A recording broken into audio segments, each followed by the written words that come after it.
voor jullie. Hoe is het? Want ik heb jullie zondag onder hele rare, vreselijke omstandigheden gezien. Ja, En ik heb een grote verpakking Drift en een handzeep. geen wasmachine meer. Nee, maar dit is een gewone handwas. Oh, wat goed. Dus daar kun je ook andere dingen mee wassen. Het tilt op van de acties en donaties, toch bekende en minder bekende Nederlanders. Zij is direct bij de Albert Heijn in Stienjes een inzamelactie.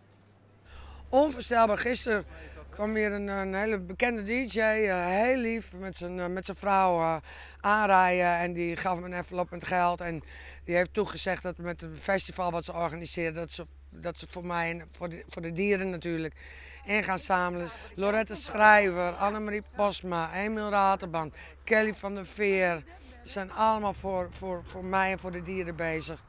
Oorzaak van de bron van snijden is kwartsluiting, blijkt uit technisch onderzoek. Ja, dat heeft zich weken voorbereid. Hij heeft het me gisteren helemaal uitgelegd wat er gebeurd is. Het had feitelijk iedereen kunnen gebeuren. Hoe is het nou met de dieren? Ja, ze komen er een beetje overheen. Je merkt alleen dat ze ontzettend moe zijn. En natuurlijk de hele routine is weg. Het is maar een speciale speurhoen, zacht naar oorblevsels van besten. Wat overgebleven is, dat ruikt de hond. En dan proberen we daar op dit moment te graven en wat te vinden. En daar is ik al wat van, hè? Ja, klopt. Ja, er was een katje gevonden. Ja. En je mist er nog 2 hoen? Ja, klopt. Ja, Susie en ja.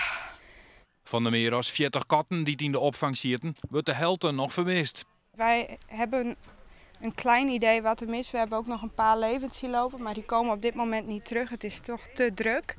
Dus we proberen 's avonds gewoon met voer ze te lokken. Dus ze blijven wel in de buurt. Maar ik hoop dat we ze in deze dagen kunnen vangen.